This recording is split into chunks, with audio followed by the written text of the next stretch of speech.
मराठा समाजाला न्याय मिळावा, आरक्षण मिळावं या भूमिकेचं समर्थक भारतीय जनता पार्टी आहे। किंबहुना आताही मनोज जरांगे यांनी केलेल्या आंदोलनामध्ये मराठा समाजालाच अधिक न्यायिक मिळावं या त्यांच्या मागणीला सभागृहामध्ये मी स्वतः आणि आम्ही सगळ्यांनी समर्थन दिलं आहे। आणि म्हणून समाज जी मागणी मागतोय त्याला पूर्ण करण्याची सर्व कायदेशीर प्रक्रिया होणं आवश्यक आहे। आणि या कायदेशीर प्रक्रियेला पूर्ण करण्याचं काम मनोज जरांगे यांनी सुद्धा हे मान्य केलं होतं। त्यावेळेला देवेंद्र फडणवीस मुख्यमंत्री असताना त्यांनीच न्यायिक टिकणारं आरक्षण दिलं आहे। आणि त्यामुळे न्यायिक टिकणारं आरक्षण देणाऱ्या देवेंद्रजींवर असे बिनबुडाचे आरोप करणं हे आम्हाला मान्य नाही, ते असमर्थनीय आहेत। समाजाला न्याय आपण मिळवून देऊ हीच भूमिका या सरकारची आहे। माननीय मुख्यमंत्री एकनाथ शिंदेजींनी छत्रपती शिवाजी महाराजांच्या पायाकडे शपथ घेऊन आताच 10% टिकणारं आरक्षण दिलंय। अन्य जे विषय प्रलंबित आहेत ते प्रलंबित विषय सुद्धा चर्चेतनं सुटले जाऊ शकतात, सोडवले पाहिजेत। या सगळ्यामध्ये कुठलाही राजकीय रंग आणणं हे मराठा समाजाला मान्य नाही। मराठा समाज राजकारणाच्या विरहित राहून समाजाला न्याय मिळण्याच्या भूमिकेवरच काम करतोय आणि म्हणून या बाबतीत राजकारण करता कामा नये हीच समाजाची भूमिका आहे। विषप्रयोग करण्याचा सलाईनच्या माध्यमातून विषप्रयोग करण्याचा देवेंद्र फडणवीस यांनी प्रयत्न केलेला आहे असं देखील आरोप तद्दन बिनबुडाचे आणि खोटे आहेत, याचं समर्थन होऊ शकत नाही।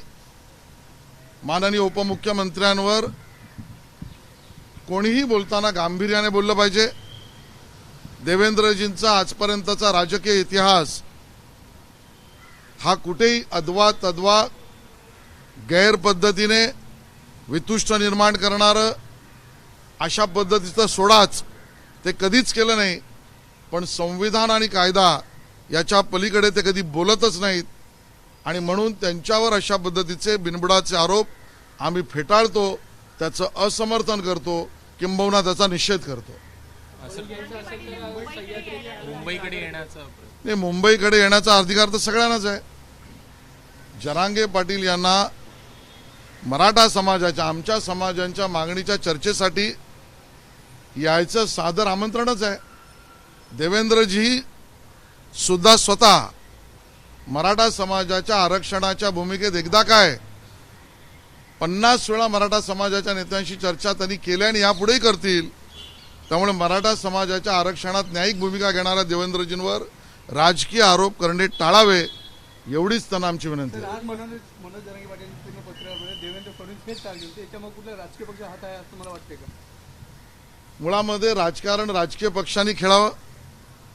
राजकीय पक्षांनी हा प्रयत्नच करू नये की अशा पद्धतीने समाजामध्ये वितुष्ट निर्माण होईल।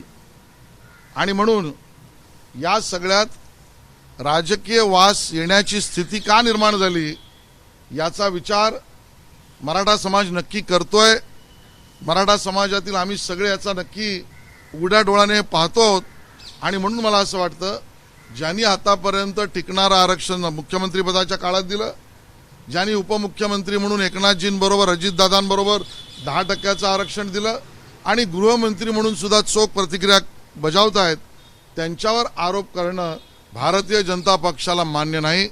आम्ही ते फेटाळतोय आणि याच्यात राजकारण जर कोणी करू पाहत असेल तर त्याचा राजकीय सामना करायला आम्ही समर्थ आहोत। दुसरीकडे आरोप गंभीर आहेत असं म्हणत महाविकास आघाडीच्या नेत्यांनी त्याची चौकशीची मागणी केली।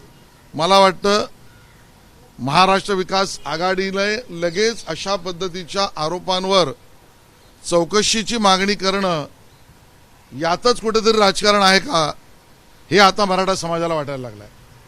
आणि म्हणून या पद्धतीच्या चौकशांना त्या ठिकाणी उद्धवजी तुमचं, शरद पवार साहेब तुमचं आणि काँग्रेस तुमचं सरकार असताना आम्ही कधी घाबरलो नाही। आता तर घाबरण्याचा प्रश्नच येत नाही। पण विषय तो नाही आहे।